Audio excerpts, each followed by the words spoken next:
Hi, I'd like to welcome you all to our 3 o'clock panel today, the second day of the Mustang Summit and the Equus Film and Arts Festival. And we're getting ready to do our horses and mental health with research with Pebbles Tuberville, Lynn Thomas, Mark Ivanko, and we have Nancy Krenrick with us. Krenrick? Close. With us from Rock Therapeutic Riding Center in Texas. So they're going to continue some of the conversation from yesterday, and we'll do introductions right now.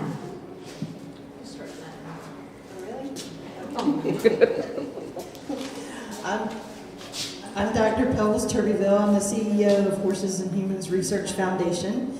And basically, we fund research and educate about research because there seems to be a disconnect between researchers and practitioners. So we're trying to be that conduit between the two. But also, if you do a bunch of research and you put it up on the shelf, no one knows about it, it didn't do a whole lot of good. So that's part of our mission. The other part is equine well-being, because we feel like we want to know how horses help humans, but we also want to make sure that those horses are happy and healthy, because the better they are, the better they'll make us. Hi, I'm Mark Ivanko. I guess, should I say doctor? Okay, all right, I'm a doctor. And so, I'm from Wildwood, Equine Therapy and Rescue. We have a dual mission. One is about horses, the other is about humans. The humans that we mostly deal with are autistics. We are working with a couple of different avenues in that respect. One is therapeutic, the other is research and developing a tool that will help to identify women who have been missed as children. And the other is we are in the process of transitioning to a child female assessment tool. Thirdly, in terms of the research, my wife Rebecca, also a doctor, whatever that means these days, is finishing up her second master's in counseling, and we are also looking at a research project involving counseling with and without equine assistance to see what the measures, how the measures change with that. So that's the kind of the research side of it. The other side of it is the equine side of it, where our autistic and non-autistic clients come to Wildwood and have one-on-one equine experience that can change people's lives as well. And we'll talk more about that in a little bit, but that's my little story. Thank you. Mark, can I just ask you real quick before so I'm very curious, so this project on without the horses and with the horses, is there something you already see or would identify as what difference do the horses make in working with the autistic individuals? The autistic community, I shared an anecdote yesterday. I think we should start to see about the counselling program, which is slated to start next year. We haven't started it yet, so we haven't run any comparative studies. Do you have any theories or what you think you'll see, or from just the experience you already have? Oh, I think we might have some of those. Oh, there's some winks. The audience cannot see, she's winking. Okay, that's a teaser. Got it. Thanks. I'm Nancy Krennick, and I have my doctorate in physical therapy. And we have a program in Texas that we've been running for 26 years, doing equine assisted services. We offer physical therapy and speech therapy, and we've had a mental health provider that helps some with some of the more out of the dirt activities. We started working with veterans in 2005. Next year will be our 20th year that we've run a veterans program consistently. And 12 years ago, A&M hired me to help teach a class in equine assisted services. Well, no, they asked me to start a program at Texas A&M, which we started, and then we started teaching. So I've been teaching down there about as a professor maybe about 6 or 7 years. And we started doing research in 2007. We've done 24 research projects. We've published in peer-reviewed journals 4. Several of them could have been, and most of them were funded by Pebbles organization, Horses and Humans Research. And we have one published on autism that had some incredible data. One of the most significant ones that we did had 5 centers of veterans, and we had a control group, so we had folks that weren't getting it as well. And the results were statistically sound that it lowered anxiety, it lowered PTSD, and it increased quality of life. And so my new mantra after COVID was that we all have anxiety, we're all dysregulated, and that if we can lower anxiety, we can keep people alive. And that's really kind of where our mission is right now. We run a veterans program down at Texas A&M as well.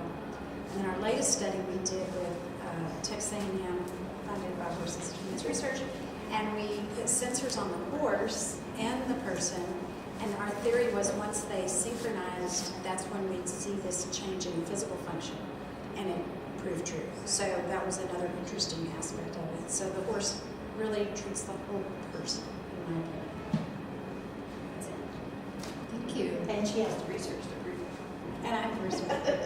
Yeah, awesome. Congratulations on all you've accomplished. And so yeah, I'm Lynn Thomas. I'm a licensed clinical social worker, and coming from the mental health side of things. My background is I co-founded an organization training professionals in this called the Gala, and did that for 21 years. And then in 2021 started 2 new organizations. One is a nonprofit advocacy organization called Horses for Mental Health, which is intending to amplify awareness of the impact horses can have in mental health services to continue to, one, we hope that every person who is struggling with these different needs will know that this is even an option, that this even exists out there.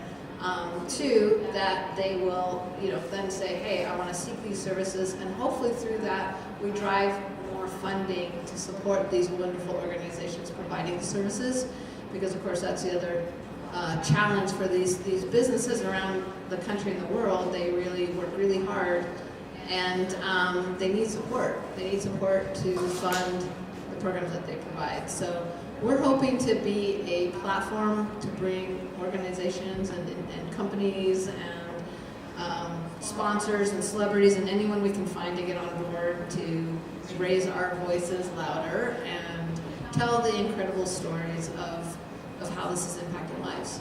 So the other organization I founded is called Arenas for Change, or ARCH for short, and that is for professionals who are doing this type of work, who want to incorporate story and other skill sets as facilitators in the work they do, specifically for mental health, coaching, and education, incorporating horses and nature.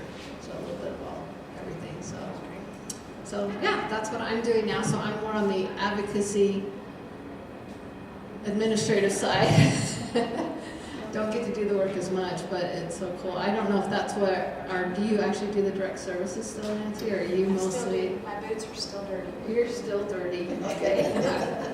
And are you're physical therapy? And a CTRI, Certified Therapeutic Ride Instructor. Oh, okay. Yeah, do you want to share any, what drives your passion to do what you do? Because I got to watch your story. Maybe you can say about your film too, but I got to watch your story, and it's really incredible what you've created and built. And I don't know, thought maybe you could share. What drives me is that it works, and it helps me. And so if it helps me, it helps other people, I think. And then the research only validates it over and over. We have stories, I heard some at the 1 o'clock when the veterans were sharing. And all of us that have worked with horses have those same stories. And we just need facts as well. And so research is critical. So anybody, and it's a lonely job, so anybody that wants to do research, come on, we need help. And we do need funding for that. So I appreciate Pebbles' organization that she continues to advocate so hard with all her people in that committee to help find the funding to help with the research, because it's critical. And I'm motivated by the families, whether it's a family of a veteran or that's what motivates me, is the people and the horses as well. And I came into this late in life, so I don't, a young man was out there asking me how much I needed to feed a Mustang on 3 acres if he had sheep. And I said, you gotta find a smarter horse person than me. Like, that is not my skill, but I love and appreciate horses. And so I just appreciate everybody's work here on the panel. And I've already met several people here. And I think we're all on the same team trying to connect how horses can, even over in the Mustang corral, how different things were happening with the Mustang and people, and the people just watching and how they were benefiting from that. And so that's what motivates me, is people, because it's helped me, and I keep seeing these amazing stories. So if we want it to continue and to grow, and we want to help other centers, we want to help educate, it's in our vision, to educate and to do research and then to provide services. But it's the one-on-one connections that keep me going. Mark, do you want to share what drives you guys? This is interesting. We had a time about 5 years ago, a little over 5 years ago, where Wilderwood didn't actually exist, and we sat in our living room, and we had a laptop, and we were talking about autistics, helping autistics. As you know, Rebecca is autistic, and from that sprung this entire venture that we have been doing for the last 5 years. The autistic community is really in need of a lot of services. The depression and anxiety rate in autistics is higher than PTSD in the military servicemen, by far. The suicide rate is far higher than the general population. The unemployment rate for people who are geniuses but can't keep a job because of their social problems. It is a devastating situation that can be helped and has been helped under our program by these wonderful creatures who just have to be and don't have to do anything but that many times and be around those people and have the people be around them with their calmness and their breathing and their mannerisms and adopt those and hopefully take them with them out into the real world, because that is what will help anybody, ourselves or someone with PTSD or an autistic or someone who just is having stress on their job. Having that moment, and that many times is all that it takes, is one moment in that hour, 2 hour, 5 hour, 6 visit time that you can take with you out into the real world. There was this guy, his name was Krishnamurti. He was like the meditator guy who taught John Lennon how to meditate. And I read some of his books, and one of the things that he said that I remember was, he said he gets paid to meditate. I mean, he just sits in a room in quiet, and he said, what I do doesn't matter in the room.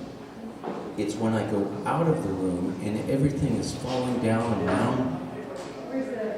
That's when you know that you have mastered the art of meditation. And those animals, when they are treated with respect and just common courtesy, they will share it back to us. So, I don't know if I even answered your question. I was just having conversation, so, you Oh. know. I was Okay. enjoying whatever you were saying. All right, I get into I get into that zone. Yeah, So, but actually that made me think of, I'm just following my own curiosity as you guys are sharing, because, both of you guys, as organizations doing this work, you've gone that extra step to start researching and measuring what the work that you're doing, and I'm just, again, really curious about what drove that now to take that extra step, and how has it benefited your programs in particular? How have you seen it benefit? I can answer my motivation on that. So, if you want to know if your business is good, you find other businesses and you do best practices with them, and you align what makes a company run well. And so, when you find something like the horse that works and the stories work, and you want the word to spread, you have to find those parameters, those policies and procedures, which is a form of research. We did this, and we did this, and we did this, and this is what happened, or didn't happen. You have that too in research. But what I like also about the horse industry world right now, where this has changed a lot. When I started in 1998 in this industry, we didn't have hardly any research, and now I get a couple of research articles every week that get sent to me, and I mean it's amazing. And part of the assignments we give the students at Texas A&M is to find research and get up and present it, and I am astounded at the stuff they present. I'm like, where did you find this article? And it can be about dementia, which we also work with, and we see great results. I haven't done research there. It's about all the different diagnoses we assume and think. It's about nurses that are stressed out because of COVID. What it's about is human beings and mankind. And I think horses were put here very uniquely and special. My friend Patty Colbert says that God loves the horse more than any other animal because it's mentioned in the Bible more than any other animal except the sheep. And when he's talking about the sheep, he's talking about us. I don't know if that's true or not, but the point is the horse is amazing. And for me, it impacts my life. And I think we just keep unpacking. We're starting to work with foster kids. So there's so many times in our lives we are praying. We're not doing good. I've had times in my life, so is anybody I heard your story a minute, I mean, we're praying. And especially if you have the diagnosis of autism, if you're autistic, you are prey in life sometimes, and the horse can help us with that. We identify, and then we get healing, and then we're able to take the next step. So it's like an onion. We keep peeling back one piece at a time that opens up some new thing that I hadn't even thought of. That is kind of amazing. I have a comment to jump on that.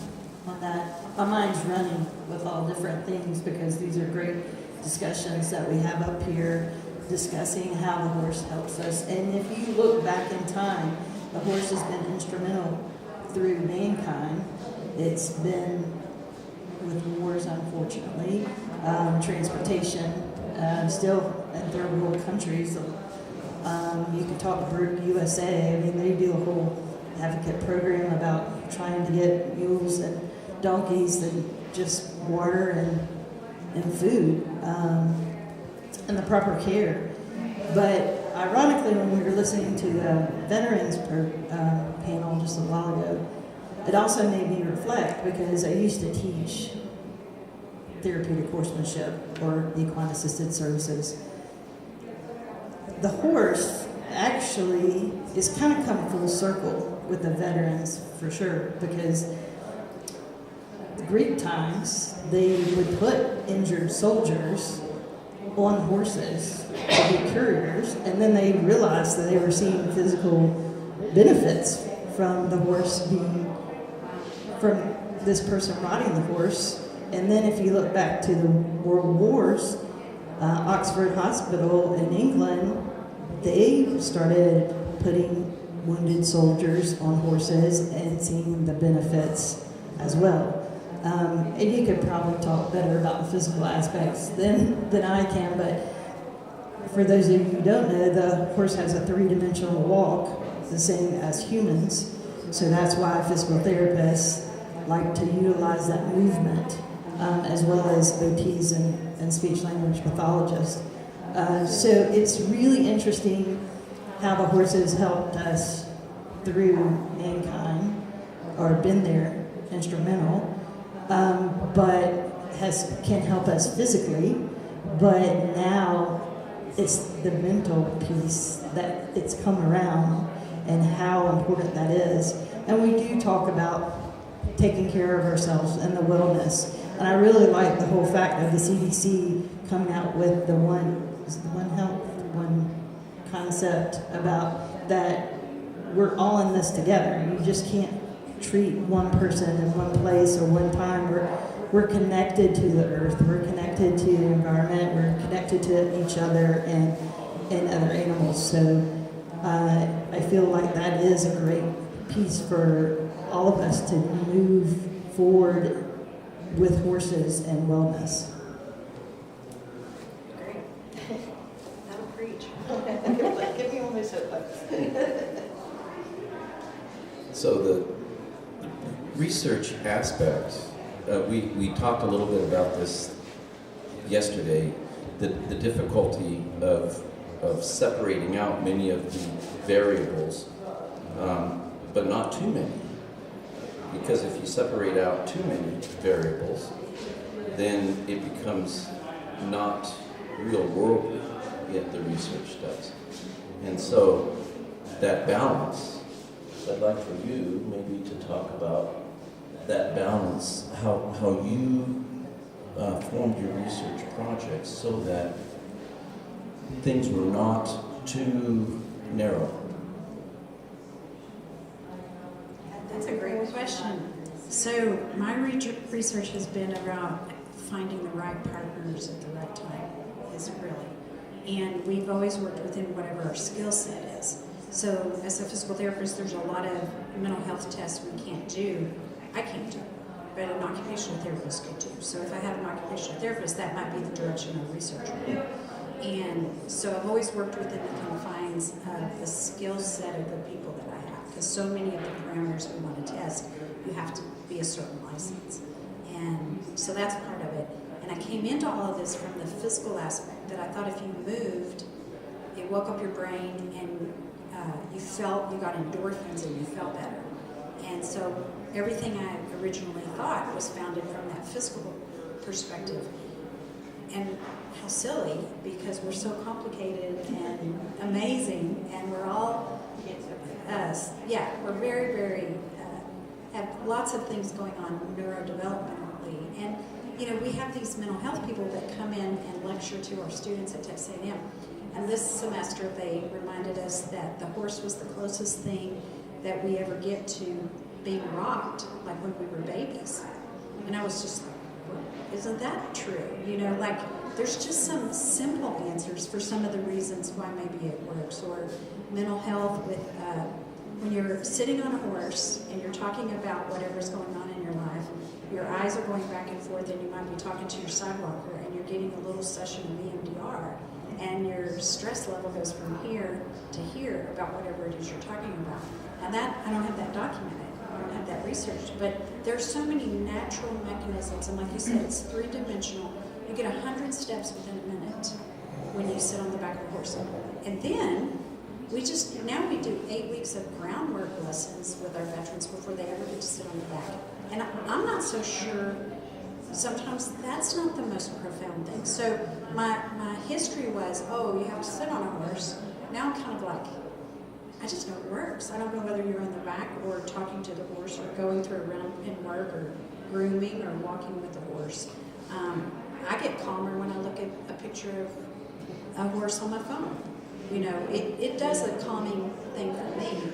And a lot of the veterans that we work with carry a picture of their horse in their wallet and says, this is who saved my life.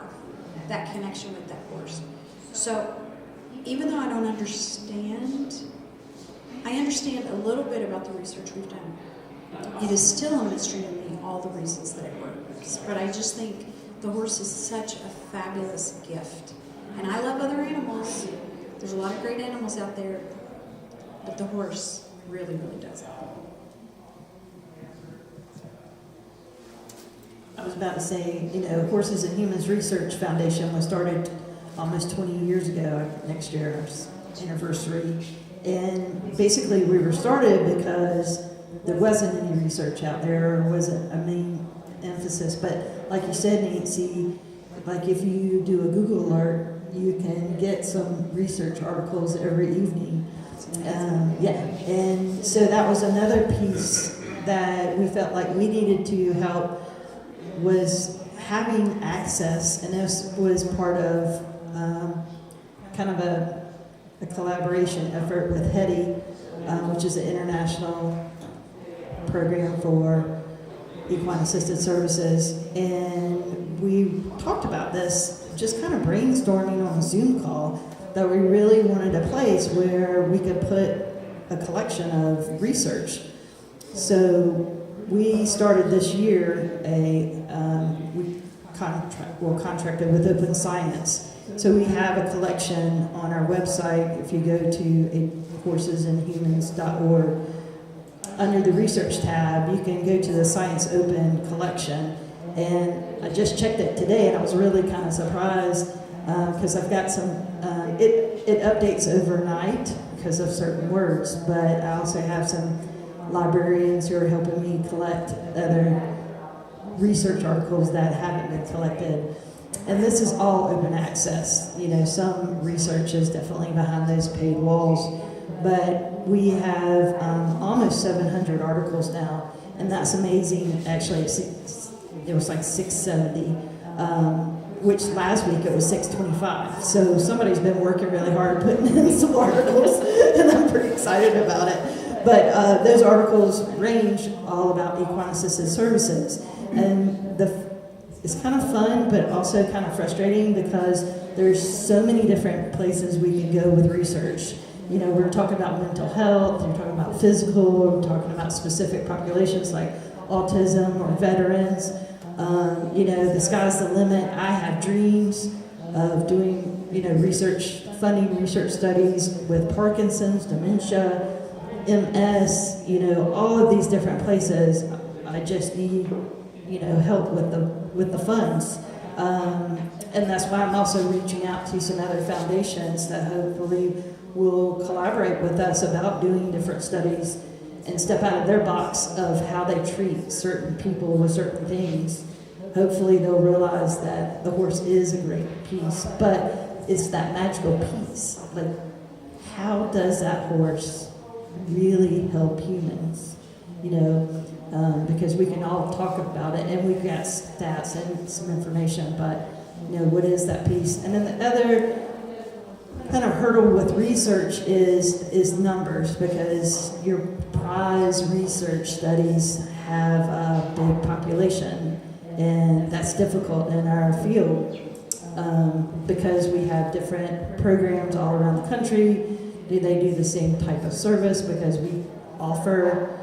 we're like 31 flavors of, ice cream. We've got so many different techniques and methods that you can have with a horse, which is great, but it can be a head scratcher when you're trying to do research. But on the positive side, we're also seeing universities work in different disciplines. So it's not just the psychology, or it's not just kinesiology or the physical therapy department. They're working together to do cross-disciplinary studies. And that's awesome because you're going to get so many different views and points of views about what is actually going on with that horse and human, which is really exciting for me, and should be exciting for everybody who wants to get into research. But that's what I just wanted to just point out, those couple of things.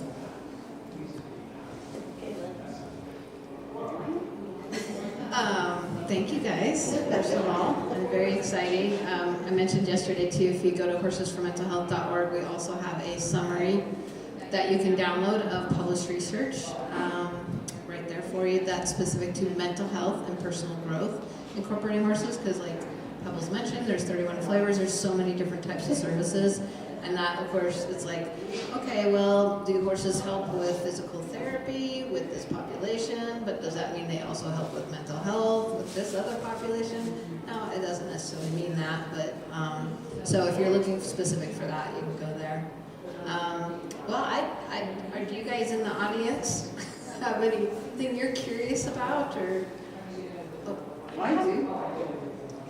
I want to say something. Okay. Do you have a microphone? Do we want? Yeah, do we need it? No. No. No, I don't want to come up. Oh, yeah. There you go.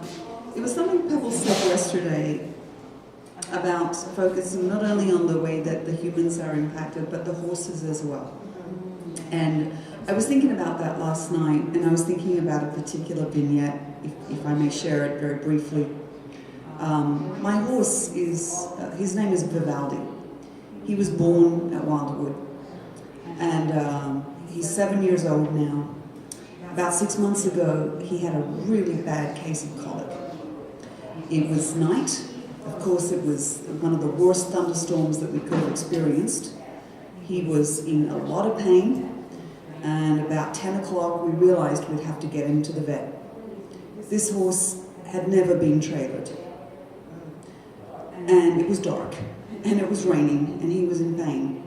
And I looked at Mark and I said, we've got to get Vivaldi to the vet. How the heck are we going to get him in a trailer? And I walked him out. We opened up the trailer door. It was still dark. And I led him up to the back of the trailer. And he hesitated. And I held him for a moment. And I looked him in the eye. And I said, Vivi, you got to do this for me. And he walked in that trailer. And he was fine ever since. And how does that trust, how does that relationship be built to benefit the horse to the point that this horse trusted me, a human, to get into this strange dark box in the middle of the night and go somewhere? And that's a question I would like researchers to explore. You became his leader. You became the leader of his herd that night. He trusted you. So it's beautiful. And he's okay? Oh, wonderful. And it's the relationship that you had. I mean, you said that you had him since he was born. So that relationship and that bond that you had together. So that's a big piece. But yeah, it's kind of fun if you were thinking, how do you really get down to the nitty gritty of that research piece of how did he know? Yeah, well, that is the crux of the research thing. Once again, taking some sort of gross phenomenon, large phenomenon like this, and piecing it out into smaller pieces makes it difficult to put it all back together, interestingly. That trust that is there when that baby hit the ground, we were out there 6 weeks early, walking on his horse. Born on my birthday. Born on my birthday. A lot of things fall into place there. What actually goes on with these emotions like trust, like love, like inner peace? What there are plenty of people in medicine, psychiatry, who, well, it's all a chemical phenomenon. It's all the endorphins and the dopamine and the enkephalons and all of those things that go on in the brain, and all we got to do is measure that. That gets pretty hard because the uncertainty principle gets in there, because the act of measuring that actually can change the whole picture of what goes on for that person. So having that external viewing of the phenomenon all by itself can change the phenomenon. The Heisenberg uncertainty principle is what that is in chemistry. So So that makes research difficult, but not by any means impossible. Because if we do account for the fact that we cannot account for everything, it makes a research study more credible when it doesn't have this little piece, and only this little piece that we're looking at.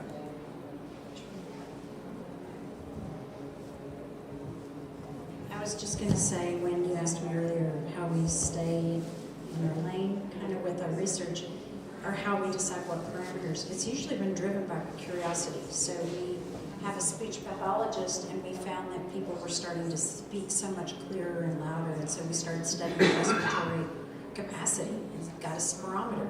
So our research has been driven out of curiosity.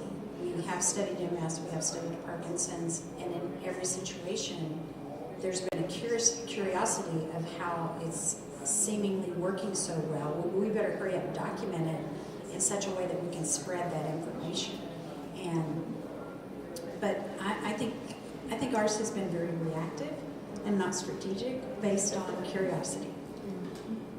Yeah, I love that curiosity and paying attention to our curiosity about, why is this happening? Why are we seeing this happening in practice? And maybe we can dissect it and understand it better so we can keep doing more of it.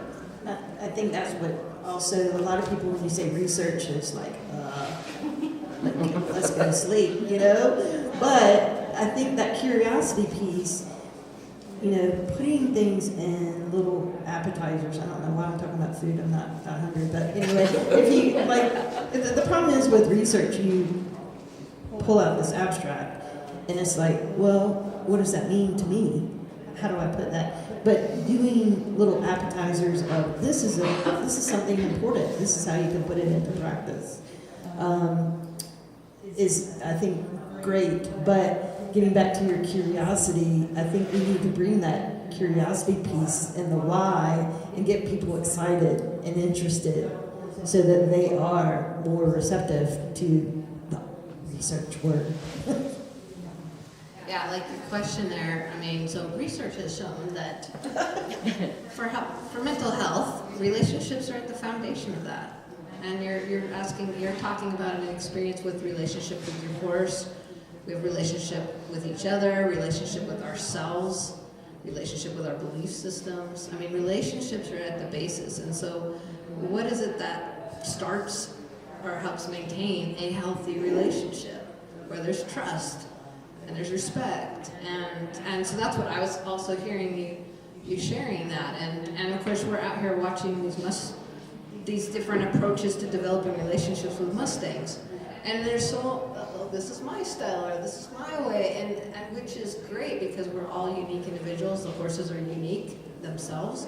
And are there things that we can be doing that might more universally be like, trust. Trust is an important part of any healthy relationship, including the relationship with ourselves. Do I trust myself?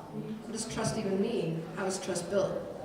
And so I think that curiosity that we can kind of is there a way to explore that? Is there a way to better understand that? And I think that is what makes research exciting. But most of the research papers I read, I have no clue what I'm reading. I will acknowledge that. So we do need people who can kind of say, hey, this is what this N equals all these things actually means to you as a person doing day-to-day practice.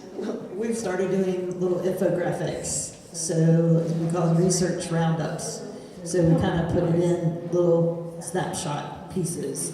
So reaching out to other people and saying, hey, you did this great research article. Can you give me the basics so we can put it in a little infographic so everyone will understand it. And then if they're excited about it, maybe they will try to go back to that abstract and maybe read it a couple times so they'll understand it. Yeah, and we have to be open to what if our beliefs are not very validated, And I do hear a lot, okay, you've had that happen in my research. Because even those of us who love and believe in the horses is like, wait, what if research shows that the cat is better? Yeah. Like, what does that mean? And like, but we do need to be open. You want to share your, Or dolphins. No, I taught all my students that came through this one philosophy I had, and then I researched it, and it wasn't true. I have to be careful what I preach. But one of the things I was going to say, and it kind of came up in the veterans group earlier, is, and I think this we really learned, a lot of people already knew this, but going through COVID, we learned that people didn't do well without community, and the horses always need a herd. And we're the same. We need that community, that connection, that trust between us and other people. And these communities of therapeutic riding programs, these communities of veteran groups, these communities of families that have children, it's healing just to be in a community. And a lot of times when you pray and you're excluded and you don't fit somewhere, you don't have that. But part of it is the community, and the horse sets that example. actually, that's a cool reminder. Horses are relationship focused animals. Cats on herds. And cats are not herds. Okay. What is a group of cats called? A group of cats. I think I should stop picking on cats.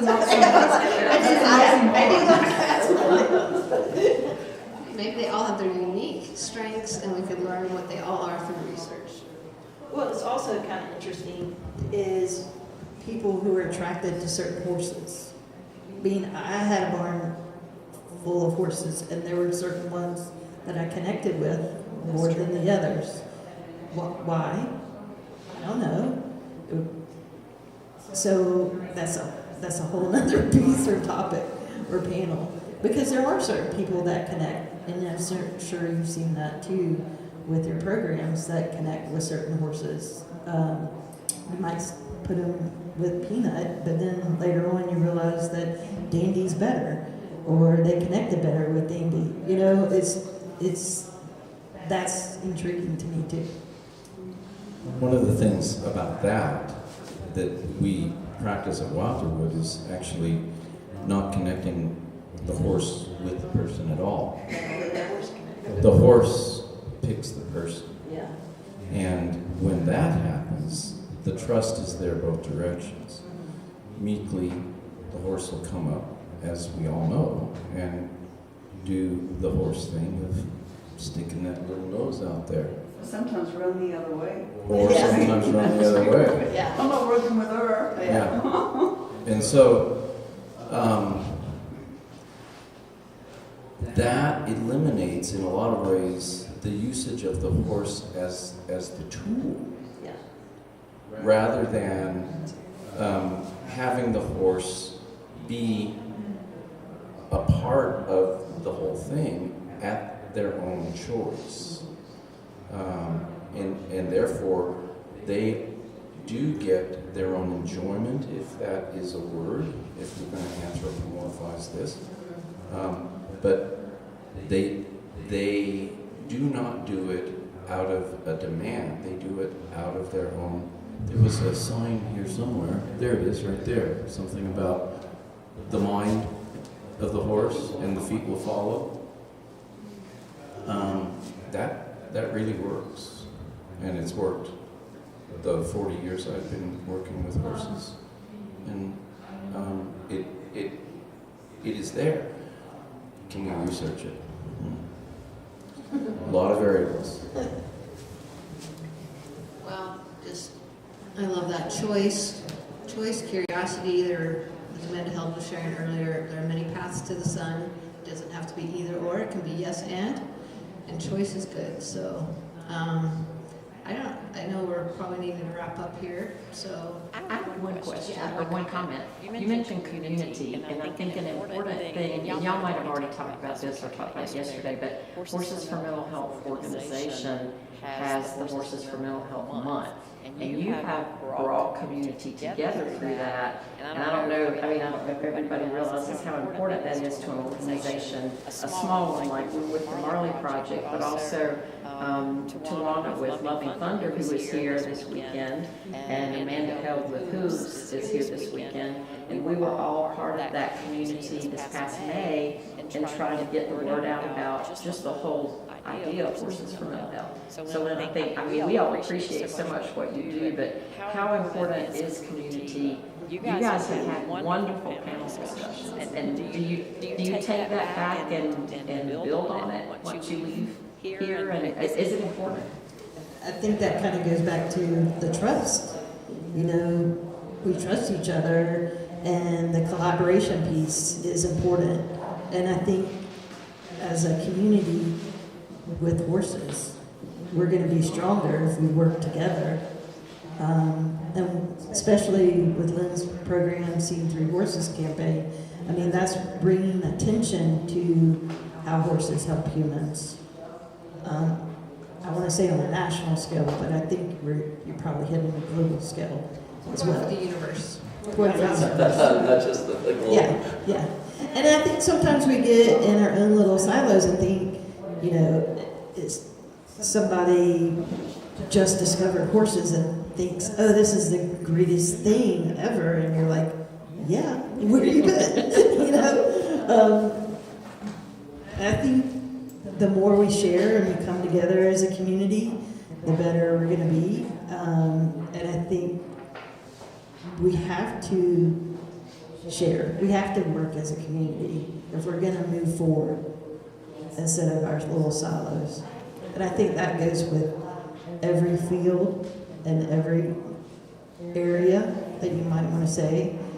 And it's not really about being competitive. I know sometimes it is competitive about research grants, but at the same time, competition is a little good too, you know? So I think that this panel, I've decided to title our panel discussion the C panel for choice, community, curiosity, collaboration, and caballos.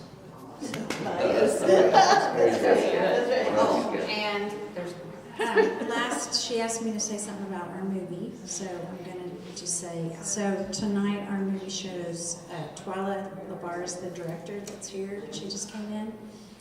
And 5 or 6 years ago we had a interested in, because we don't do documentaries. We put horses and people together. We don't do documentaries. So they had to do it kind of on their own, and they did.